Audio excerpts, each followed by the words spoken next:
Hello everyone, I am Dr. Pragya Richa, consultant obstetrics and gynecologist. Today we will know about a very common topic called gestational diabetes mellitus. That means pregnancy के दौरान sugar uncontrol हो जाना और post delivery sugars normal हो जाना। इसको समझने के लिए थोड़ा सा हमें शुगर मेटाबॉलिज्म के बारे में जानना होगा।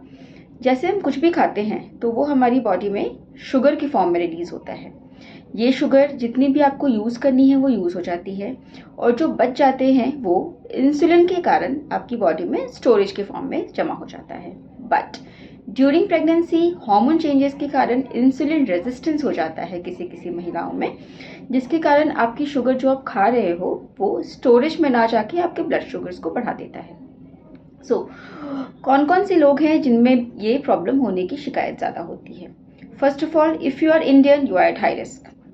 Second thing, if you are obese, you have history of PCOS, अगर आपकी डाइट अच्छी नहीं है, आपकी फैमिली में किसी को डायबिटीज़ है, हाइपरटेंशन है, ओबेसिटी है, तो आप हाई रिस्क फैक्टर में आते हो।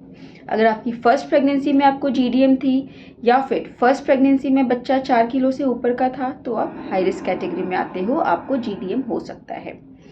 So, why should we know about GDM? Because it causes problem both in mother and baby. माँ में अगर हम जाने तो रिकरेंट एबॉर्शंस, बार बार बच्चा खराब होने की प्रॉब्लम होती है। लेटर इन प्रेगनेंसी हाइपरटेंशन की प्रॉब्लम हो सकती है, बच्चे के चारों तरफ पानी ज़्यादा हो सकता है। जब डिलीवरी हम कोशिश कर रहे हैं नॉर्मल की, उस समय बच्चा अटक सकता है, जिसको हम ऑब्स्ट्रक्टिव लेबर या शोल्डर डिस्टोशिया कहते हैं। सिजेरियन सेक्शन के चांसेस बढ़ जाते हैं अगर बेबी की साइज़ बहुत ज़्यादा है। डिलीवरी के बाद पीपीएच होना, ब्लड लॉस ज़्यादा होने की प्रॉब्लम हो सकती है। इन्फेक्शन के चांसेस बढ़ जाते हैं अगर शुगर कंट्रोल ना हो। अगर हम बच्चे की बात करें तो एज आई सेड, एबॉर्शन की प्रॉब्लम होती है। सडन आईयूडी, अचानक से बच्चे की धड़कन नहीं मिल रही है, बच्चा चलना बंद कर देता है।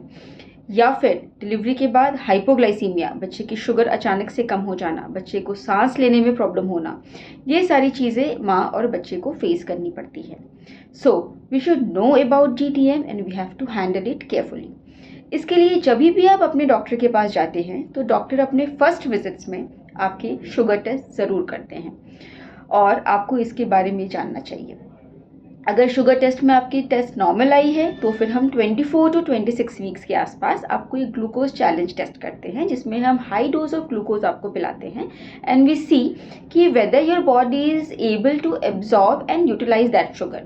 अगर एक नॉर्मल पीपल होते हैं तो उनमें वो शुगर एब्जॉर्ब हो जाता है और जो हम टेस्ट करते हैं शुगर पिलाने के बाद, ग्लूकोज पिलाने के बाद, वो टेस्ट की रिपोर्ट्स नॉर्मल आती है। बट अगर आपकी शुगर लेवल ज़्यादा आ रही हैं, that means your body is not able to tolerate it and then we have to start the treatment. Treatment में फर्स्ट मोडालिटी होती है मेडिकल मैनेजमेंट। लाइक आपको पहले डाइट, एक्सरसाइज के थ्रू, हम MNT बोलते हैं इसको, आपकी शुगर्स को कंट्रोल करने की कोशिश करते हैं। So you should have a good diet, जिसमें कि आपको ज़्यादा मीठी चीज़ें नहीं खानी है, स्मॉल फ्रीक्वेंट मील्स लेना है, फाइबर्स डाइट में बढ़ानी है ना, और आपकी एक्सरसाइज पे ध्यान देना है, ठीक है, जिससे आप जो भी डाइट आप खा रहे हो वो आपकी बॉडी में यूटिलाइज हो because you are doing exercise. Second thing is you should know about how to measure your sugar level, जिसको हम self monitoring of blood glucose कहते हैं। इट इज़ वेरी ईजी, कोई भी मेडिकल स्टोर से आप शुगर चेक की machine ले सकते हैं। Just a single prick on your finger and check your blood sugar level as advised by doctor. If you are not controlled, your sugars are not controlled with the MNT, diet and exercise से control नहीं होता है, then we start medicines or insulin as per requirement. So it is must to know about your sugar levels. So seek help and talk to your doctor regarding this for your healthy pregnancy and a healthy baby. Thank you. Take care.